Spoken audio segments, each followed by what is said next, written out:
Bonjour à tous, on se retrouve pour un nouveau Texama Show, c'est le Texama Show 66, si je ne m'abuse, oui.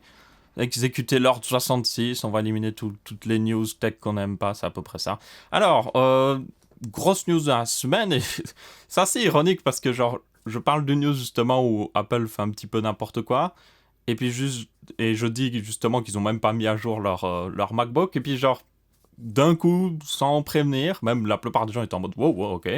Euh, Ils sortent de nouveaux MacBooks, donc les MacBook 2018, les MacBook Pro 2018, qui du coup ont enfin, depuis le temps, ça fait longtemps, les Core i7 de 8ème génération, donc c'est-à-dire les 4 cœurs pour le 13 pouces et les 6 cœurs pour le 15 pouces, donc un sacré boost de performance.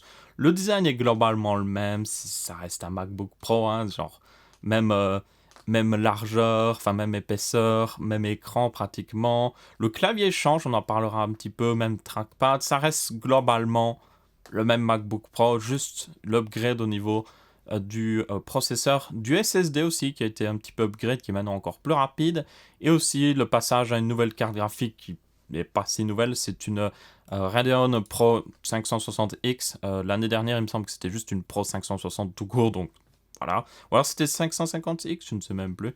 Dans tous les cas, ça reste globalement la même carte graphique, donc basée sur Polaris. Donc ça commence à devenir une vieille architecture de chez AMD, donc il serait peut-être temps d'avoir une petite upgrade AMD. Enfin bref, et du coup, globalement ça reste la même. Il y a juste l'introduction du chipset T2 de Apple, qui est du coup un chipset qui permet d'avoir tout ce qui est protection. Donc ça permet notamment d'avoir c'était Touch ID, voilà. Donc vous avez carrément le bouton Power fait aussi lecteur d'empreintes. Le chipset en fait permet d'upgrade tout ça et aussi il apporte Siri. Donc en gros c'est carrément un processeur. C'est un petit processeur avec genre je crois 1 giga de RAM ou autre chose qui est rien que fait pour ça. Et du coup ça vous permet de faire Hey Siri, ouvre-moi le dossier download. Bon, en réalité je vois pas trop l'utilité, surtout que Siri commence à être un petit peu à la traîne par rapport à la plupart des assistants, mais bon. Ma foi, si vous aimez bien Siri, peut-être pour les rappels ou autre chose dans le calendrier, c'est à peu près le seul truc que je vois. Ils ont aussi de nouveaux accessoires. Il y avait donc le laser sleeve, donc le truc pour mettre l'ordinateur comme ils ont beaucoup. Et aussi un dock, ils ne le montrent pas trop. Là, le voilà. Vous voyez ce dock-là, c'est un dock par Blackmagic. C'est une carte graphique externe, donc c'est un dock Thunderbolt avec une Radeon 580 Pro ou je ne sais quoi. Bon, ça reste c'est une RX 580 de chez AMD, quoi qu'il arrive. Il me semble que le dock est vendu pour un peu moins de 700$, ce qui est raisonnable, réellement raisonnable, parce que la plupart des docks sont déjà... Il y a des docks, vous les trouvez à 300€ sans carte graphique.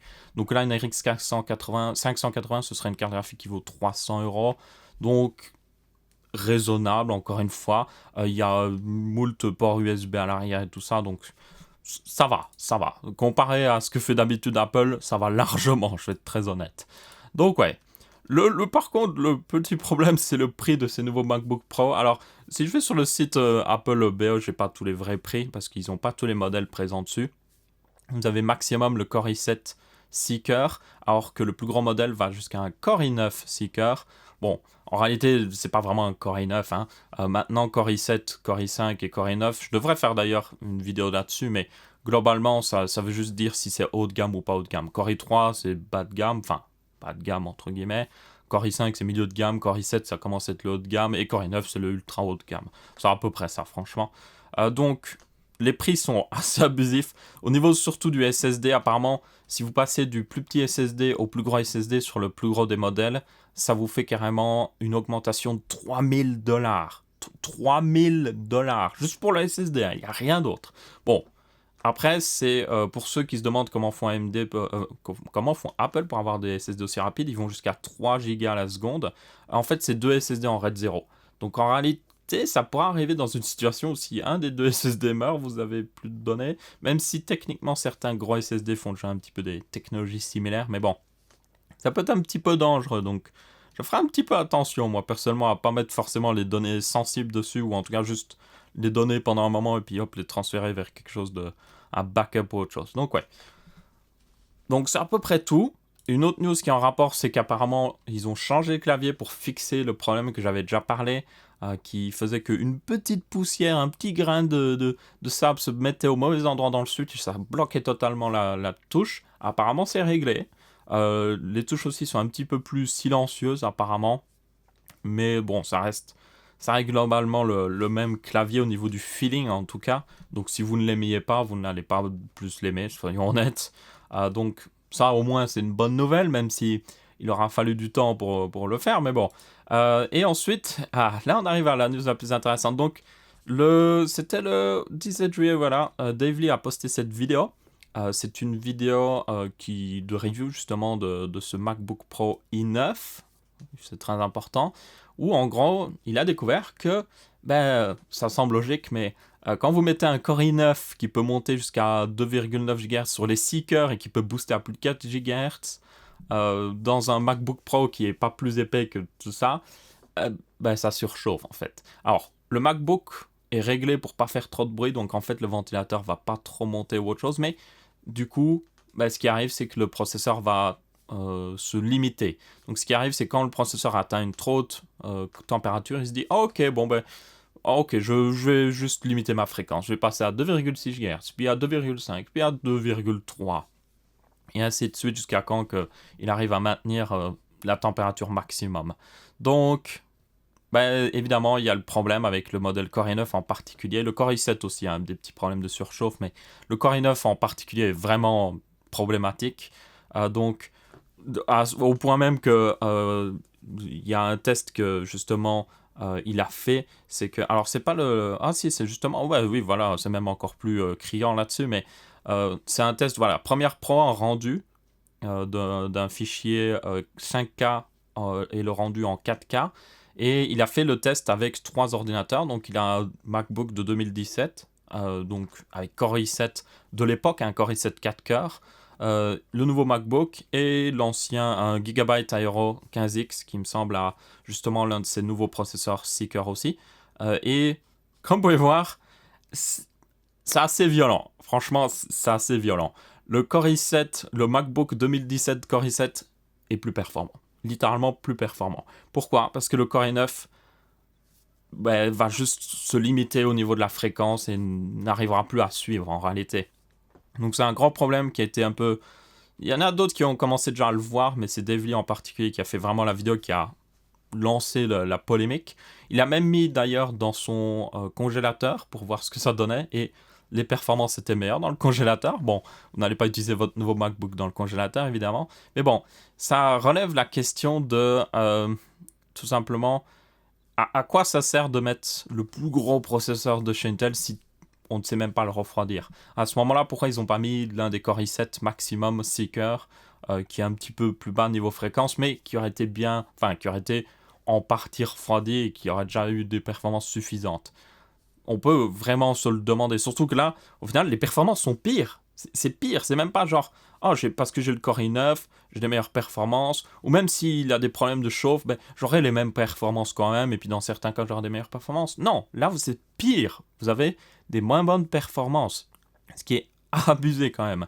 Donc, il y a beaucoup de questions qui peuvent se faire poser, à se demander aussi si Apple a testé correctement, hein, ou si ils se sont dit tout simplement, oh, ça va, on s'en fiche, les gens de toute façon ne vont rien faire avec. Après, je tiens à rappeler qu'il y a Pro dans le nom, MacBook Pro, donc oui, il y a beaucoup de gens qui sont pas Pro qui vont l'acheter quand même, on le sait, mais il y a beaucoup de pros qui vont réellement l'acheter. Notamment, il y a beaucoup de youtubeurs qui ont besoin d'éditer des vidéos sur Final Cut, qui l'ont déjà acheté, et ils vont arriver dans ce cas-là, où au final, ils ont des moins bonnes performances. Il y a d'autres tests qui ont quand même été faits. Il y avait Marcus Brownlee qui a fait un petit peu un test. Alors, je trouve que dans sa vidéo, il a peut-être été un petit peu trop soft, personnellement. Dave Lee, lui, montre clairement le problème, et il n'hésite pas, alors que il a toujours été un fan d'Apple depuis pas mal de temps. Alors que Marcus Brownlee, ça a été un peu mode ouais, mais il est quand même plus performant, donc ça va. C'est à peu près ça en fait. Donc, je suis pas convaincu. Personnellement, à quoi ça sert d'avoir un Core i9 s'il est vraiment pas juste beaucoup plus performant? À ce moment-là, mets un Core i7 normal, même demande. ils travaillent avec Intel de manière très rapprochée à Apple. Donc ils auraient pu demander, hey, file-nous un Core i7 avec une fréquence encore un petit peu plus enlevée là, mais qui consomme un petit peu moins, et puis on va le mettre spécialement pour les MacBooks. Non, ils n'ont rien fait de tout ça. Ils ont essayé de mettre les plus gros Core i9 que vous pouvez retrouver dans des autres ordinateurs portables Windows, et évidemment, il est mal refroidi. Donc c'est assez abusé. Il y a aucune défense, selon moi. C'est vraiment... c'était juste pour avoir les plus gros specs, vraiment. C'était, regardez, on a un Core i9. Et au final, non, ça sert à rien, et même c'est pire en réalité. Donc je suis assez déçu, ça relance la polémique sur justement le fait que Apple ne semble plus vraiment se préoccuper des fonctionnalités et plus de la beauté du châssis. Vous allez me dire, oh, ils ont toujours été comme ça. Non, non, non. Honnêtement, non, ils n'ont pas toujours été comme ça. Le premier iPhone, ok, il était sympathique à regarder, mais l'un des gros trucs avec le premier iPhone, c'est il marchait très bien. Il marchait beaucoup mieux que la plupart des autres smartphones à l'époque, ou des autres PDA plutôt à l'époque, parce que c'était des PDA. Donc c'est ça qui a fait la réussite d'Apple selon moi. Et là, c'est juste, ça bafoue les principes d'Apple. Ok, ils n'ont pas toujours été les plus performants, ou ils n'ont pas toujours été les meilleurs à ce niveau-là, mais selon moi, ils avaient toujours quelque chose de bien designé. Et là, c'est juste genre, c'est nul en fait. C'est vraiment nul en fait. Franchement, si on m'offrait ce MacBook Pro i9, je le revends et j'achèterais un i7. Si tu me dis, t'es obligé d'avoir quand même un MacBook à la fin de l'histoire, je revends le i9 et je rachète le i7. Hein. Il n'y a même pas de discussion là-dessus. Bon, en réalité, si vous m'en donnez un, je le revends tout court. Hein, parce que, surtout si c'est celui avec le SSD de 4 Tera, là, je me fais un petit peu d'argent et je suis tranquille pendant un moment. Parce qu'il me semble qu'il était vendu genre $7 000, quelque chose comme ça. Donc, ouais, c'est pas mal, c'est pas mal. Donc ouais, si vous achetez un nouveau MacBook Pro, ne prenez pas la version Core i9, quoi qu'il arrive, ou alors achetez un congélateur avec, je suppose, et on verra si Apple se décidera enfin à faire ce que beaucoup de gens ont fait, c'est légèrement augmenter l'épaisseur du châssis de l'ordinateur. Je sais, c'est de l'hérésie, hein, c'est de la totale hérésie, mais juste augmenter un petit peu de... Allez, 3-4 mm, hein, juste mettre un petit peu plus de refroidissement, peut-être une plus grosse batterie au passage, les gens seraient très contents, et vous serez tranquille. Mais bon, je ne crois pas qu'ils le feront, et on arrivera à la même situation l'année prochaine, j'en suis pratiquement sûr. Et en rapport d'ailleurs avec la news, alors Intel a un outil qui permet d'afficher la température, la fréquence et le boost et tout ça des processeurs sous Windows, Linux et Mac. Et étonnamment, le lien pour Mac aurait disparu. Donc, what the fuck? Apparemment, le truc c'est que cet outil a été montré dans pas mal de vidéos en fait de youtubeurs qui montraient que le MacBook Pro i9 avait des problèmes de surchauffe, et comme par hasard cet outil a été retiré. Donc je suis pas trop théorie du complot, mais je pense que quelqu'un l'a peut-être retiré parce que ça affichait une mauvaise vision justement de ces nouveaux MacBook Pro, et que Apple était en mode hey, Intel, retire l'outil vite fait, ou sinon les gens vont continuer de tester leur MacBook Pro Core i9 et voir qu'ils ont des gros problèmes de chaleur.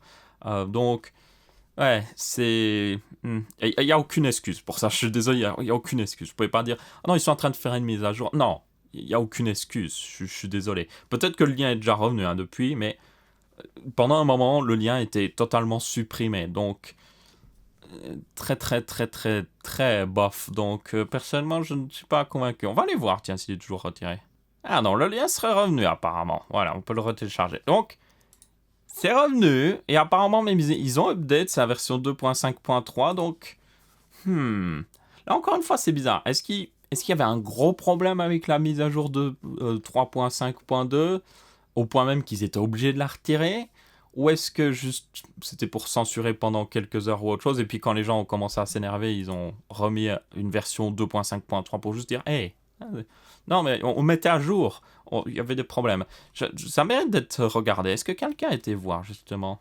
Donc ouais, apparemment cette mise à jour rajoute fixe des petits problèmes de stabilité. Donc honnêtement je suis pas convaincu personnellement.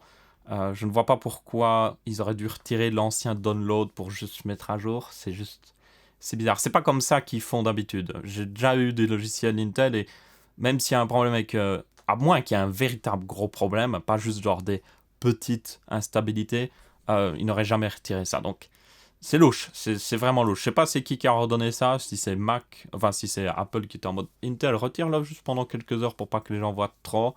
Je ne sais pas, mais pour moi c'est juste louche en fait. Il y a personne qui s'en sort correctement sur cette histoire. Mais bon, dans tous les cas, c'est de retour, donc si vous voulez voir, si vous avez le nouveau MacBook Pro i9 et que vous voulez voir à quel point il chauffe, faites-vous plaisir, je suppose. Ok, on change de news parce que Apple c'est bien 5 secondes, mais voilà, on en a parlé pendant pas mal de temps. Donc Gorilla Glass 6, qui est apparemment proche de la sortie, donc d'ici quelques mois on devrait voir les premiers téléphones arriver. Donc le Gorilla Glass, si vous ne savez pas ce que c'est donc une société qui fait des écrans en verre, qui est utilisé sur pas mal de téléphones en réalité. Donc si vous avez un smartphone avec un écran en verre, vous avez de fortes chances que ce soit un Gorilla Glass ou en tout cas une marque tierce qui imite assez bien justement l'écran. Donc c'est... Jusqu'à maintenant, on avait 5 versions du Gorilla Glass. La version 5 était évidemment utilisée sur la plupart des téléphones haut de gamme, à part quelques variantes ou quelques trucs spéciaux. Par exemple, il me semble que par exemple, sur l'iPhone 8, le bouton Home utilise une variante, enfin, utilise un truc propre à Apple, justement, ou même juste le truc de la caméra aussi utilise un truc spécifique à Apple qui serait peut-être en partie en saphir. Enfin, c'est ce qu'ils disent. Donc, le Gorilla Glass 6 promet des meilleures résistances aux chutes. Donc, justement, dans l'article, il disait que le Gorilla Glass 4 pouvait survivre jusqu'à 80%, c'est très important, jusqu'à 80% du temps quand il était droppé, donc jeté depuis, enfin laissé tomber, hein, comme ça, hein, pas juste on le jette au sol, d'1,6 m de haut, ce qui est quand même déjà pas mal franchement. Le Gorilla Glass 5 pouvait résister 80% du temps, garanti. Et apparemment, ce nouveau Gorilla Glass 6, ils ne le disent pas trop, mais apparemment, il devrait résister. Donc, on verra bien. C'est évidemment le verre reste le verre. Vous pouvez pas juste genre. Vous pouvez l'améliorer petit à petit, évidemment, mais après, ça reste du verre. Vous pouvez pas faire des miracles avec. Donc, j'ai hâte de voir ce que ça donne.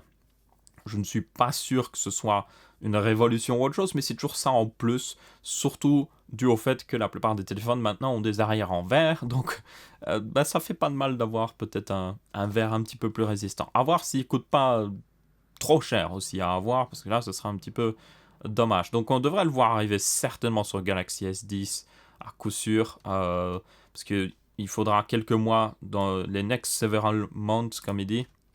Donc, Galaxy S10 garanti. Peut-être sur la Galaxy Note 9, si je ne m'abuse, oui. Donc, ce serait pas mal. On verra après, hein, pas sûr à 100%.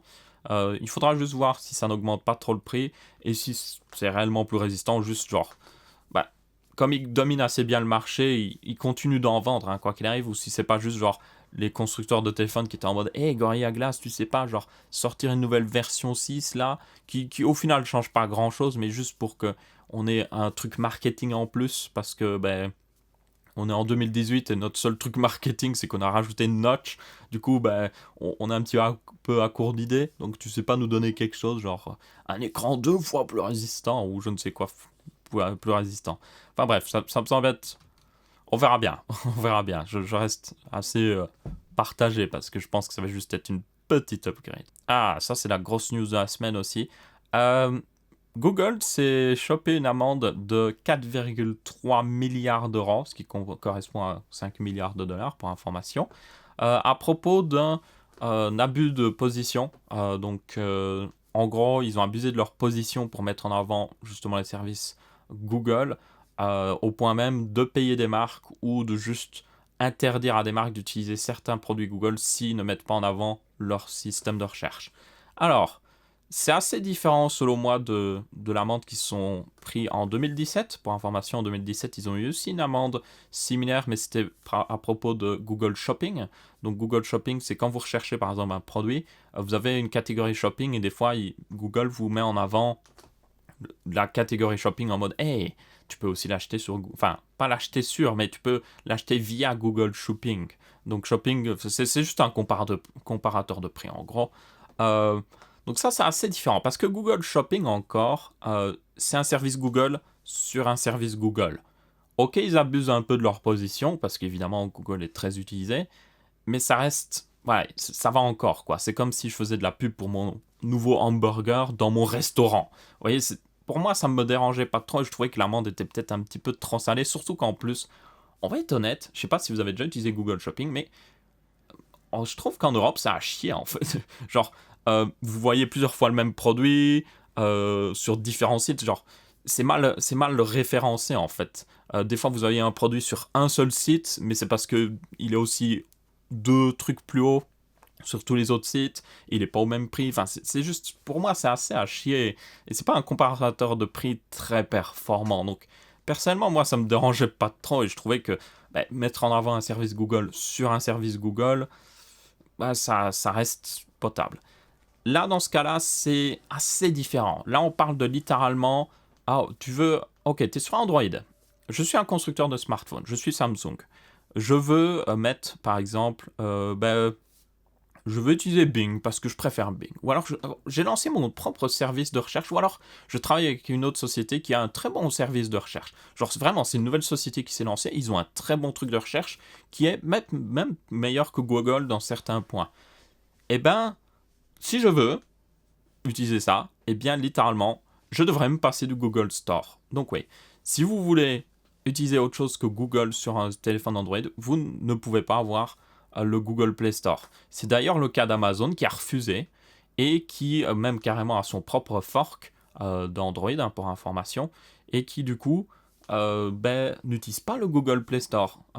Amazon a son propre store. Pourquoi? Parce qu'il ne voulait pas utiliser Google comme système de recherche par défaut. Ou en tout cas ne pas être obligé. Donc, en gros, si vous voulez justement ne pas utiliser Google, vous ne pouvez plus avoir le Google Play Store.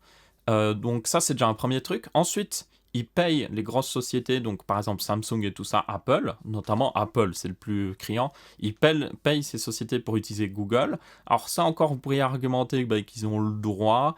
Après, ça reste différent, enfin, ça reste compliqué. Mais le plus grand problème, c'est qu'ils interdisent d'utiliser le Google Play Store si on n'utilise pas Google sur le téléphone.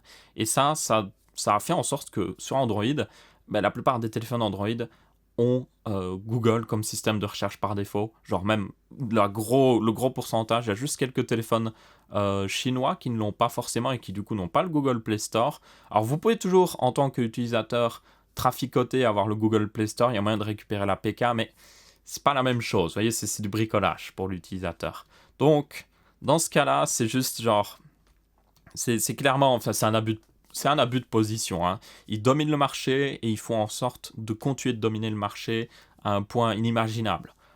Et on pourrait même, et c'est d'ailleurs argumenté dans l'amende, donc l'amende ne concerne pas juste l'année qui s'est passée ou autre chose, hein, ça concerne une énorme période de temps, et du coup, c'est argumenté que à cause que Google a mis en avant son service de recherche sur Android pendant autant d'années, ou a même obligé et payé des gens de manière totalement en partie légale, hein, enfin selon le truc en tout cas, eh bien ils ont mis en avant encore plus Google et ils ont solidifié leur monopole littéralement.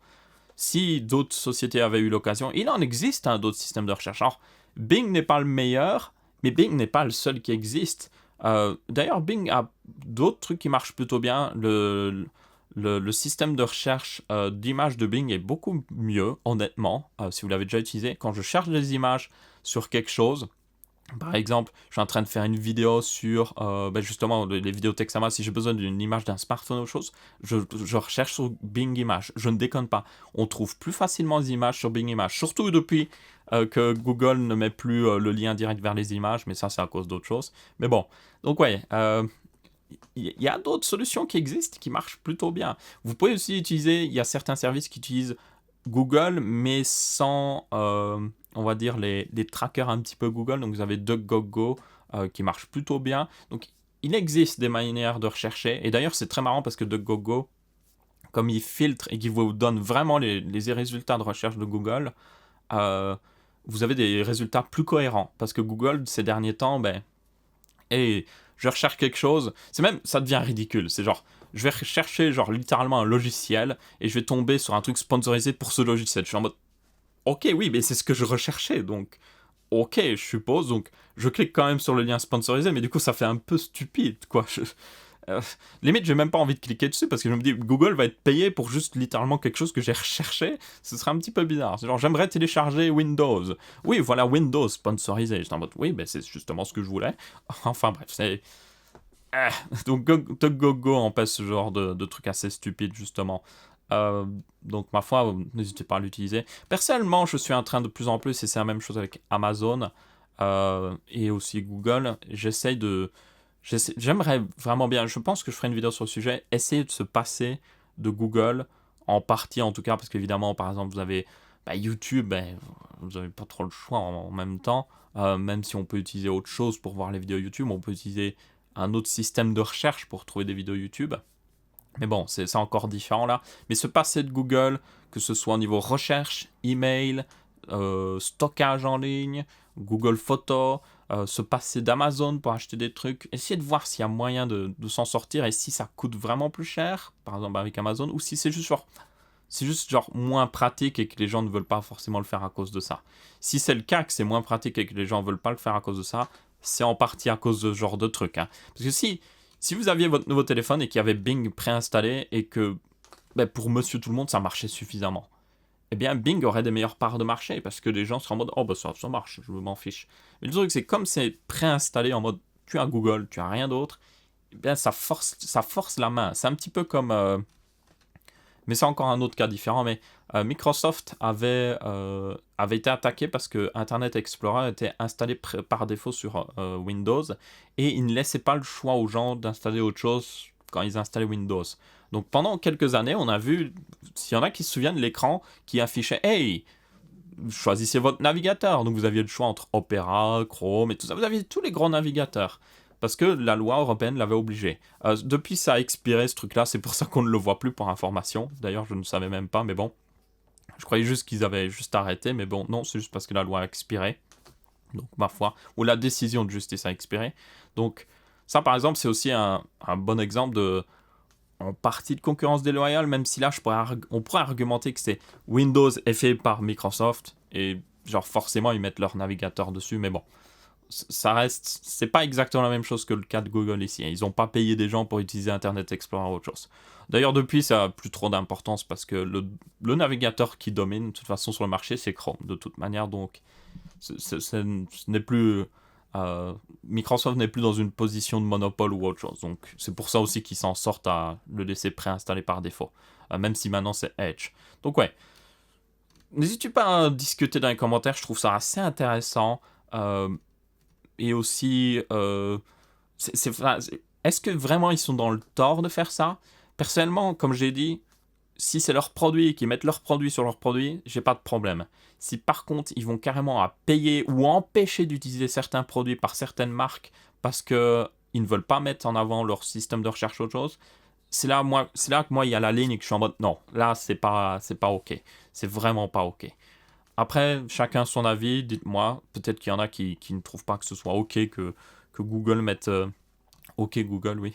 Que Google mette leur propre truc sur Android ou autre chose. D'ailleurs, ils ont été aussi accusés un petit peu au niveau d'Android de ne pas permettre des forks plus facilement.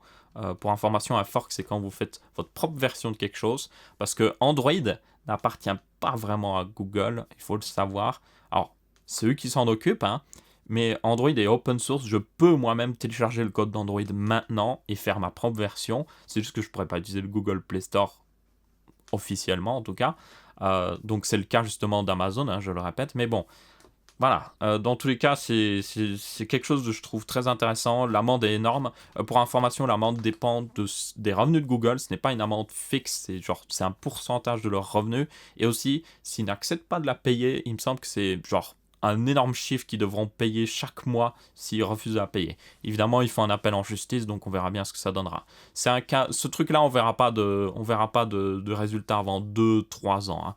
Hein. Donc ne vous attendez pas à avoir une décision de justice dans une semaine qui dit que Google doit payer. Ensuite, une petite news au niveau de Intel qui va sortir du coup Donc on avait déjà vu pas mal de rumeurs au niveau du Z390 qui va remplacer le Z370. Alors, du coup, maintenant, on a un peu plus de précision sur qu'est-ce qu'ils veulent faire avec ça.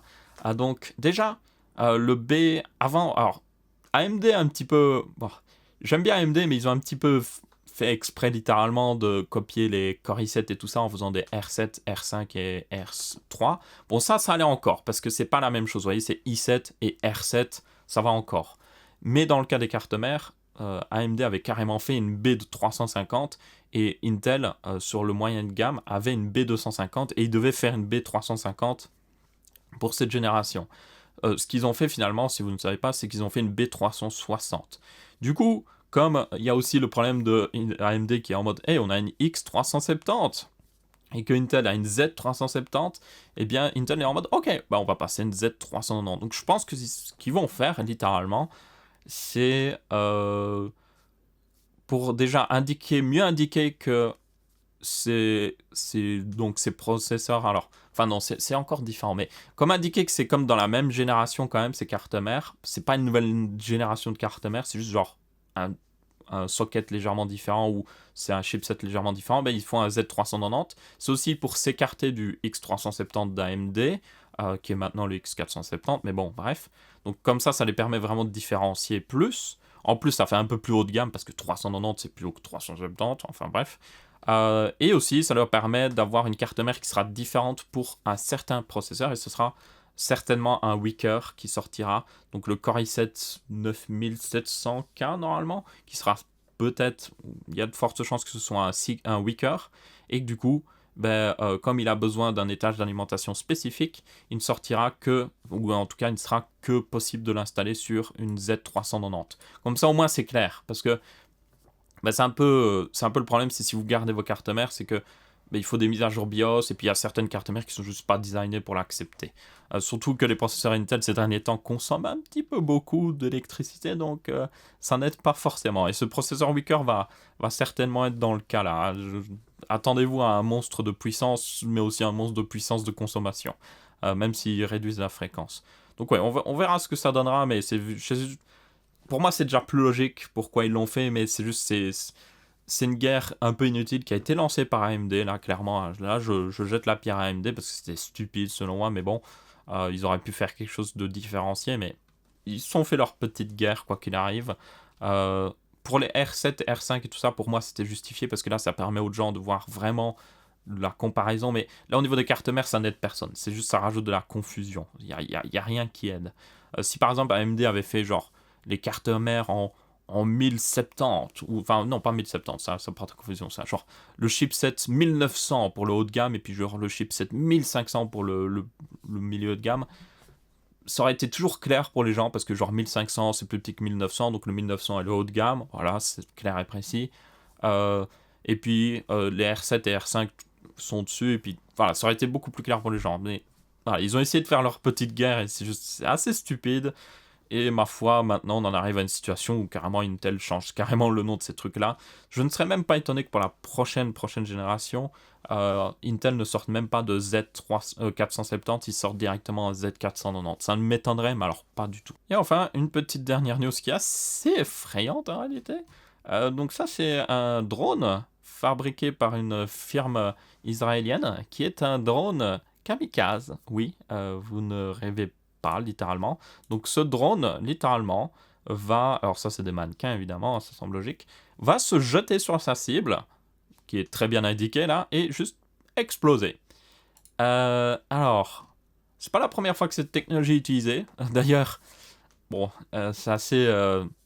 voilà, les premières personnes à avoir utilisé ça, en fait, c'est carrément l'État islamique, avec des drones DJI. Donc ils achetaient des Phantom 3 ou 4, et puis ils accrochaient des bombes en fait avec, et puis ils les passaient au-dessus des soldats, au point même que maintenant les soldats là-bas, dès qu'ils entendent un drone, se planquent, parce qu'ils pensent que c'est à peu près à coup sûr un drone justement de l'État islamique.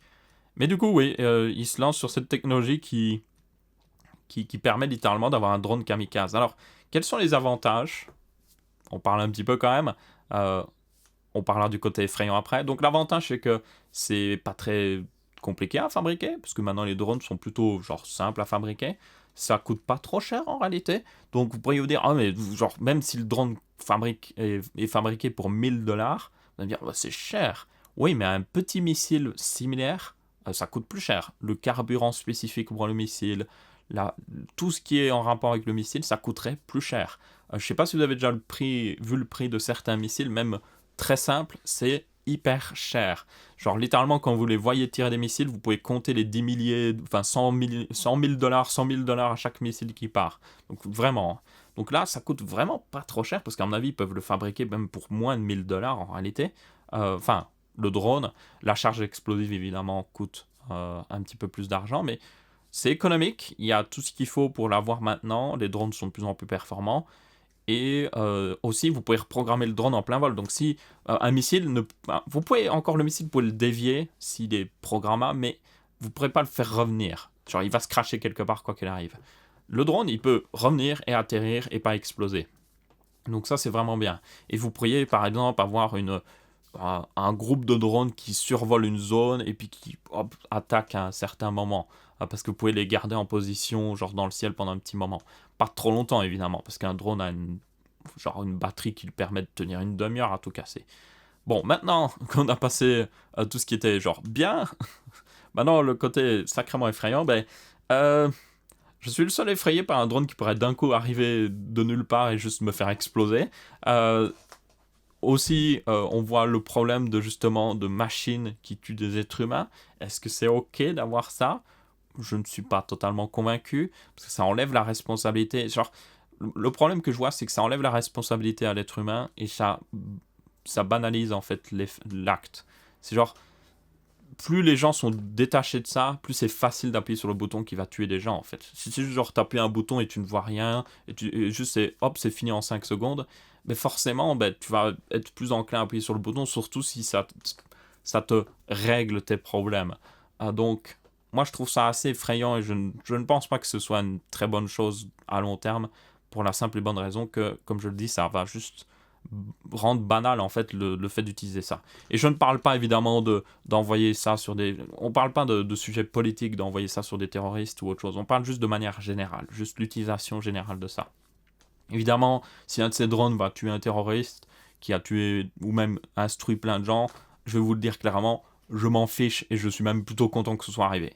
C'est juste que, évidemment, ça va être utilisé pour d'autres choses que de juste tuer des terroristes. Et c'est ça le problème avec ce genre de drone ou autre chose.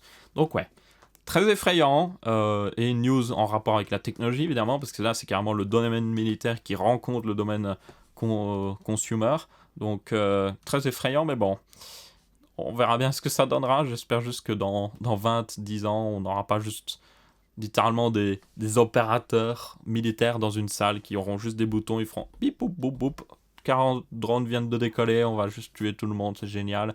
Hop, je vais conduire mon tank à distance. Et genre, je suis totalement détaché. C'est comme un jeu. C'est ça l'ironie de la chose. C'est qu'on dit les jeux vidéo rendent violents. Mais au final, moi, ce que je pense qui peut rendre l'être humain violent, c'est justement de banaliser des choses comme la guerre, comme limite un jeu vidéo en fait. L'armée américaine a déjà fait ça, des trucs de recrutement où ils utilisaient des simulateurs Call of Duty pour justement recruter des gens. Genre, ils les faisaient jouer à Call of Duty et puis ceux qui avaient des bons réflexes et tout ça, ils étaient en mode hey, viens, rejoins l'armée américaine. Donc, ouais, assez effrayant. C'est justement, selon moi, le problème peut-être là. Banaliser et limite rendre ça comme un jeu vidéo. Imaginez ça pourrait être une idée de film. Une société utopiste, enfin non pas utopiste, une société dans le futur, euh, très fermée. Genre imaginez un- une Amérique ou un États-Unis de 2050, 2060, assez fermé sur lui-même, où vraiment c'est une société vraiment fermée, mais ils ont un niveau technologique assez avancé, où les gens peuvent utiliser un jeu de guerre, vous voyez, sur leur smartphone, ou même carrément leur smart band ou je sais pas quoi, un jeu de guerre, juste voir qui a le plus haut score. Et en réalité, la réalité de ce chose, c'est que ce jeu, c'est la vraie vie. Et en fait, c'est des drones ou autre chose qui sont contrôlés, genre au Moyen-Orient, et qui tuent des gens, ou même dans d'autres pays, en Europe ou en Chine ou je ne sais quoi. Et que littéralement, les gens, en essayant d'avoir le plus haut score, essaient juste de tuer le plus de personnes sans s'en rendre compte. Il me semble qu'il y a déjà un truc qui existait comme ça. Mais bon, si ça n'a jamais été fait, je pense que c'est le moment de l'écrire, parce que là, on a à peu près tout ce qu'il faut pour le faire. Hein. Littéralement, hein. Je ne sais pas vous, mais vous pourriez même le faire genre à Israël. Genre, imaginez qu'Israël est totalement fermé et qu'ils font ça justement. Vous pourriez le faire. Ça pourrait porter un petit peu à controverse un tel film, mais c'est justement le but, je pense, de parler de ce genre de sujet. Enfin bref, du coup, c'était à peu près tout pour les news de cette semaine-ci. J'espère que vous avez bien apprécié. N'hésitez pas justement à discuter, comme j'avais dit, du sujet au niveau de Google. Même ça, en fait, qu'est-ce que vous en pensez? J'aime bien avoir... Le truc, l'intérêt du Texama Show, c'est que c'est pas juste genre l'actualité, c'est aussi mon avis sur l'actualité, et puis ça vous laisse aussi l'occasion de laisser votre avis. Peut-être même qu'on pourra avoir une rubrique où on regarde certains commentaires à la fin du Texama Show. Bah, dites-moi ce que vous en pensez, en fait, ça pourrait être bien, je pense. Dans tous les cas, merci à tous de regarder. N'hésitez pas à laisser votre avis, que ce soit en pouce bleu, pouce rouge ou en commentaire. On se retrouve pour un prochain Texama Show et je vous dis salut à tous.